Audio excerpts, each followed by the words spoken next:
Okay, friends, this is day 19, Revelation chapter 21, and finally we have arrived. We said from the very beginning, at the end of the Bible, there are two chapters where God puts everything back together. Julian of Norwich said at one point in her life, she said, all things will be well, all things will be well, all manner of things will be well. That at the end of the story is where God puts things back together. We believe that is the inevitable good that we are headed towards. When we have hope, it's not hope as in we're crossing our fingers and hoping things work out. It's hope as in knowing how the story ends and living in light of it today. So today, we're going to be in Revelation 21. Tomorrow, we're going to round this whole thing out by being in Revelation 22. So we're going to read through this, not the whole thing. As you read it, lots of great imagery. Just kind of picture with a picture that John, the author here, is painting for us, and just ask yourself, all right, what is God teaching me?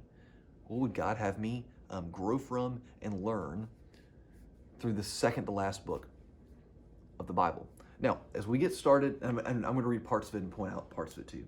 As we get started, let's remember, this is the second of a great bookend that goes all throughout the Bible. You got two chapters at the beginning of the Bible, Genesis 1 and 2, where things are right.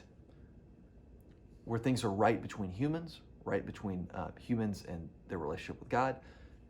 Creation as a whole is in order and is at peace. Things are right, okay? And then you get two chapters at the end, these two that we're going to talk about in the next 2 days, where once again things are right. And in the middle, you get 1,185 chapters where things are not right. And it's in those chapters that we get the story of how God is working for good in the midst of things that are not good. And how human beings respond or reject God's work there, okay? This is the picture of where we are headed. What is it that triggers that? What is it that moves us from this broken world into this new reality? Well, Revelation 1 through 20 kind of point towards that. But then here's the big thing. First verse, Revelation 21. Then I saw a new heaven and a new earth, something new that God is doing. For the first heaven and the first earth had passed away, and the sea was no more. And I saw the holy city, New Jerusalem, coming down out of heaven from God, prepared as a bride adorned for her husband. So what is the imagery here? The imagery here is not of all of this just disappearing, us being some kind of like disembodied spirits floating around in some kind of ether somewhere. It's not the imagery here. The imagery here is that what brings about the new heaven and the new earth is heaven and earth being what? Combined. It is not earth completely disappearing and us just floating around in heaven. It is the spiritual realm, which we call heaven. It is the spiritual realm coming down and infusing itself into the earthly realm. I mean, it's like, some of us have had these moments where we feel fully alive. Not just alive as in our hearts are beating and our lungs are filling up, but like alive at a completely different pitch. It's like that. It's like the breath of God pouring into creation and it being fully alive. I picture on that day, it'll be like, it'll be as if we see in color for the first time. And we begin to think, God, I've spent my whole life living just in black and white. And there were like moments where the world opened up in a new way. Those moments were fleeting. But when things are the way they're supposed to be, that will just be the norm. You know, somebody described it to me this way one time. I got this pen here. If I were to drop this pen, if I were to let go of this pen, it would just naturally fall. That in the new creation, when God dwells with us physically, that us just doing the right thing, loving each other, being compassionate towards one another, that will be as natural as this pen falling to the ground. That's what it will be like when God dwells with us in that way. I heard a loud voice from the throne saying, behold, the dwelling place of God is with man. He will dwell with them, and they will be his people, and God himself will be with them as their God. God's just manifest presence with us. What will happen when that happens? He'll wipe away every tear from their eyes, and death will be no more. Neither shall there be mourning, nor crying, nor pain anymore, for the former things have passed away. And then you get to a verse that's one of my favorite verses, a verse that when I first began to really walk with Jesus, that it was a verse that just spoke such deep truth into my life. And he was seated on the throne said, behold, I am making all things new. The things are starting afresh. It's meant so much to me at the time because I knew that I needed that fresh start. I needed life to start afresh. And all of creation will start afresh.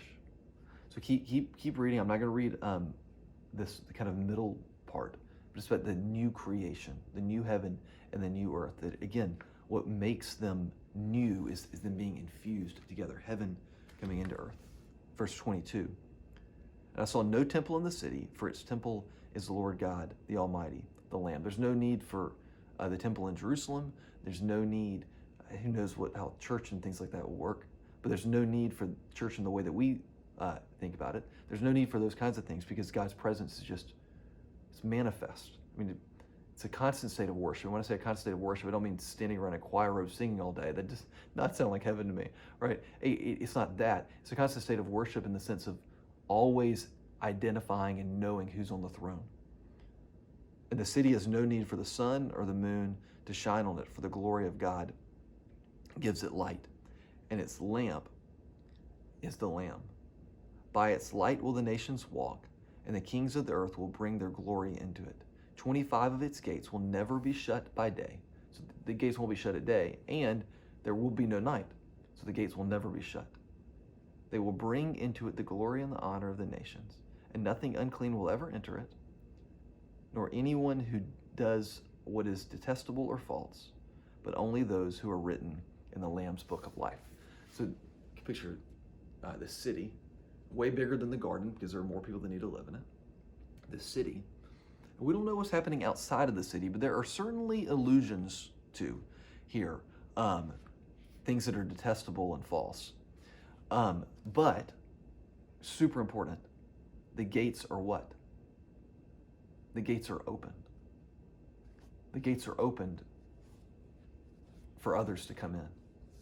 And one of the things that C.S. Lewis says is that the doors of hell lock from the inside, meaning that those who have chosen to reject God find themselves in a place of separation from God. A place he imagines it not like hot, but like cold, barren, a wasteland. You know, all these are images of things that we don't understand, but of this separation from God. But he says the door's locked from the inside, meaning, God, if those folks would like to come and to worship the Lamb, to worship the Lord, to give up their own selfish desires in order to put him on the throne of their lives, to recognize him on the throne, then the gates into that city are open.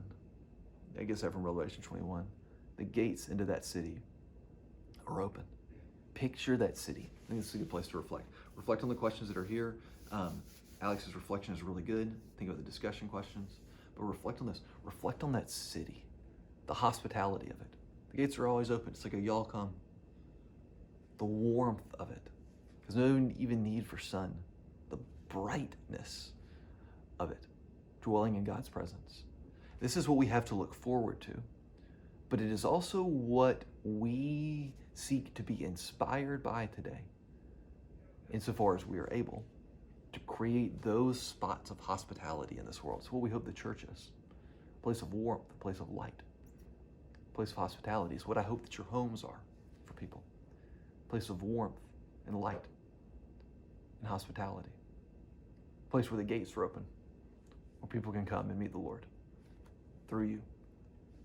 You inspired by this vision to create little pockets of that vision today. We're going to round this out tomorrow. God bless you, friends, and I'll see you then.